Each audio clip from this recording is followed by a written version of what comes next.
NSF, national student federation اور PRF کے دوستوں کا میں تہہ دل سے شکر گزار ہوں. اپنے دوست، اپنے ساتھی ارفشوں سے میرے ان دوستوں نے ناٹنگھم کے اندر ایک ایسا چراغ جلائے رکھا کہ جس کے ارد گرد پورے برطانیہ کے اندر رہنے والے آزادی پسند، ترقی پسند، قوم پرست اور سارے دوست ان کے گرد جمع ہوتے رہے. میں کل بھی 2 مختلف تقریبات میں شامل رہا،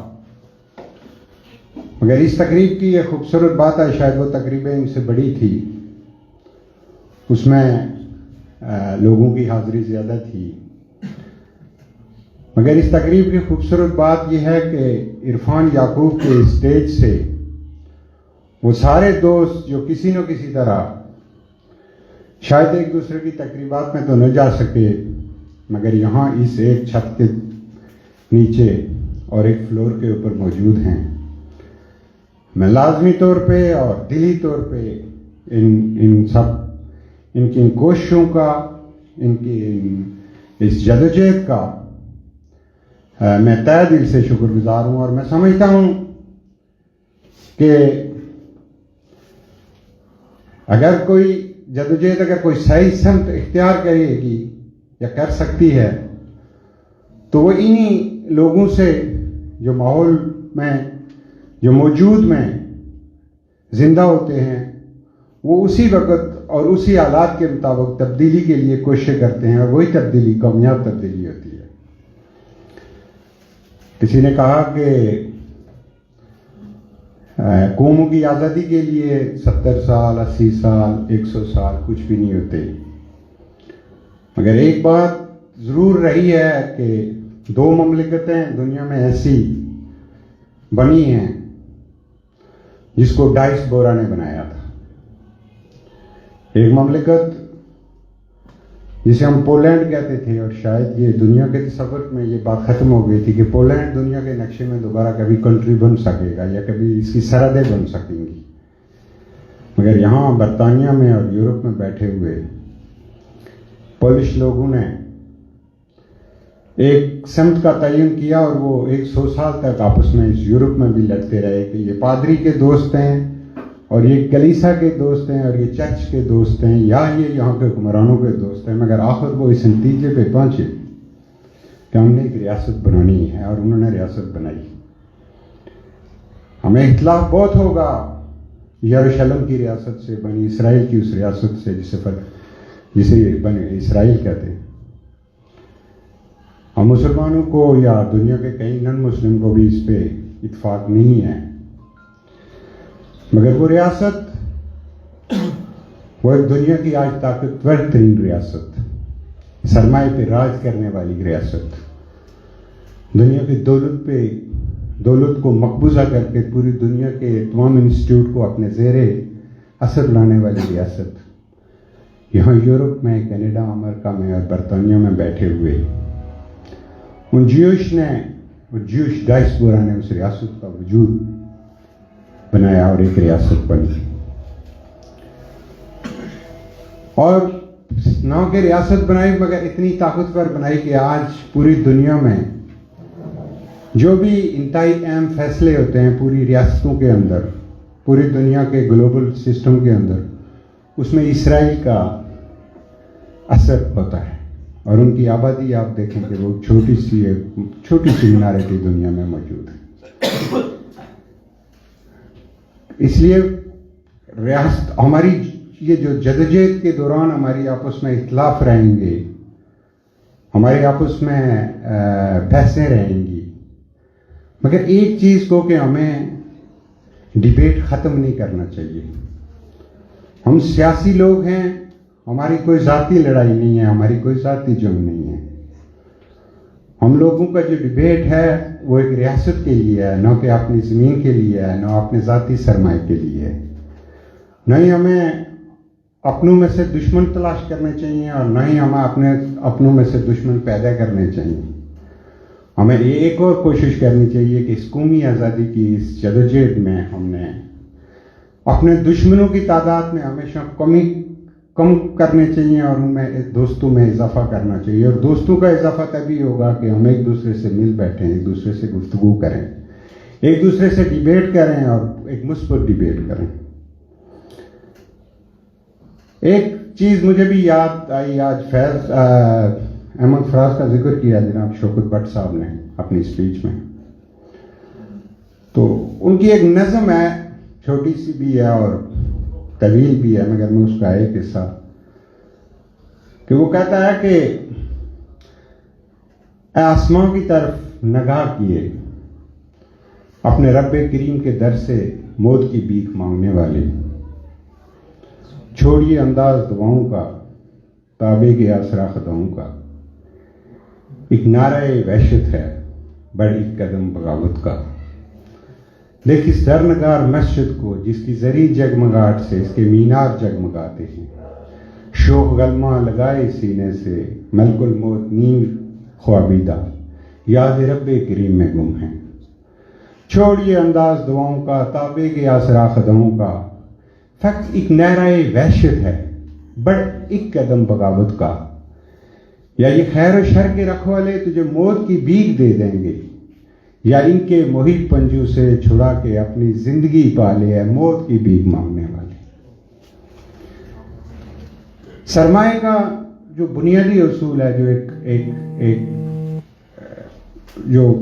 بنیادی چیز ہے کہ سرمایہ کسی نظام سے ہی آیا,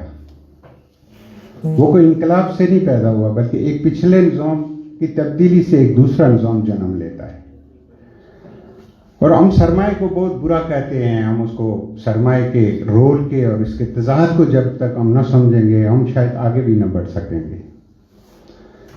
سرمایہ کا ایک رول جس کا تعین ہے کہ اس کا وہ رول جو انسان کو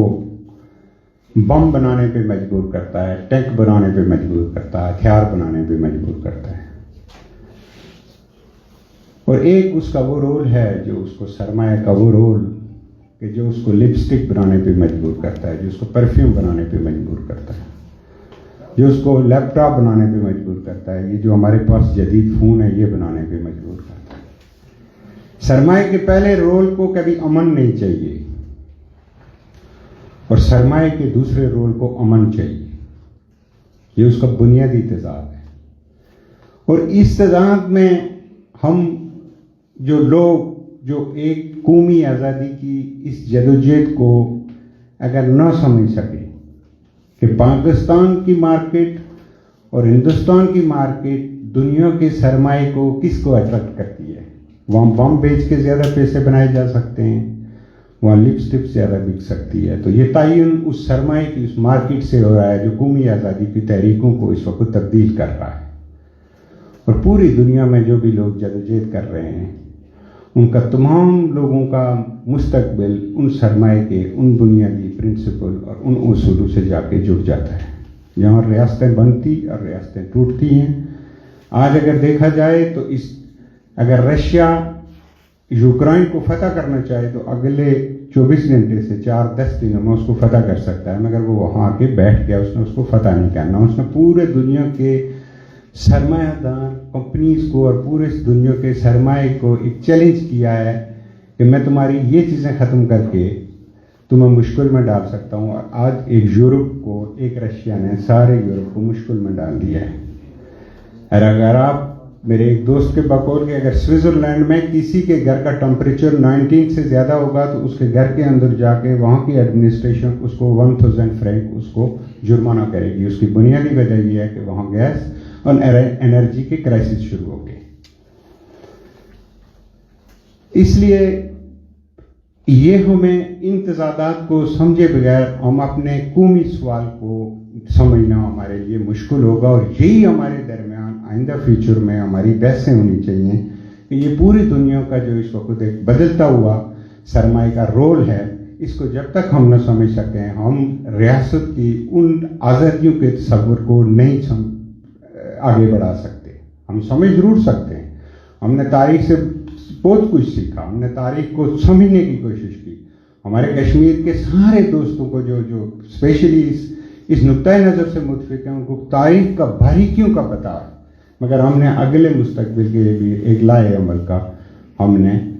ایک پلان تیار کرنا ہوگا، اور ہمیں اس پہ ڈیبیٹ کرنی ہوگی. میں خواہ کسی ڈیبیٹ میں غلط ہو سکتا ہوں،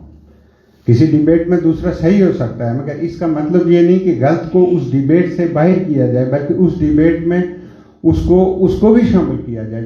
جس کا نقطۂ نظر غلط تھا. ہمیں بحثوں سے سیکھنا ہوگا. آج دنیا میں جو بھی مفکر گزرے ہیں، جو بھی دانشور گزرے ہیں، ہم ارسطو کو لے لیں، ہم سقراط کو لے لیں، ہم بقراط کو لے لیں، تو انہوں نے ایک ہی بات کہی کہ آپس میں بحث کریں، ایک نقطۂ نظر پر پہنچنے سے پہلے اس پہ بحث کریں، ہم اس پہ گفتگو کریں، ہم اس پہ بحث کریں. میں آخر میں، کیونکہ سب بھی نے یہ مختصر بات کی، تو میں بھی اپنی بات کو مختصر کرتے ہوئے جتنے بھی شہداء یہاں پہ اور جو لوگ ہم سے چلے گئے، ان سب کو ہماری طرف سے، ہماری پارٹی کی طرف سے، ہمارے دوستوں کی طرف سے سب کو سلام ہو. مگر ایک آبجیکشن مجھے اس پہ ہے کہ اگر بھگت سنگھ کا نام وہاں لکھا جاتا ہے تو وہاں دھولا بٹی کا نام بھی لکھا جائے، کیونکہ دھولا بٹی وہ بٹی تھا کہ اس وقت جس پاکستان کے ہم زیر کنٹرول ہیں، ان کے سب سے بڑے ظالم اور ظالموں کے خلاف، جو آج ہمارے وزیر خارجہ بنے ہوئے، پہلے کوئی وزیر اعظم بنتے ہیں، ان ظالموں کے خلاف وہ لڑتے ہوئے شہید ہوئے تھے پنجاب کی سرزمین پہ. ان کا آج بھی پنجاب کے سرزمین پہ ان کا مزار موجود ہے. تو میں اپنے دوستوں سے مستقبل میں یہ کہوں گا کہ جب بخت سنگھ کا نام لکھا جائے تو دھولا بٹی کا نام بھی لکھا جائے. میں تمام شہداء کو میری طرف سے بہت سلام. آپ دوستوں کا بہت شکریہ. مگر ہمارے درمیان بحث رہنی چاہیے، اختلاف کے ساتھ بحث، اور اختلاف میں بھی حسن ہے اور بحث میں بھی حسن ہے. Thank you very much. Thank you. بہت شکریہ. اس کے بعد ہم جو ہے کیبنٹ اناؤنس کرنے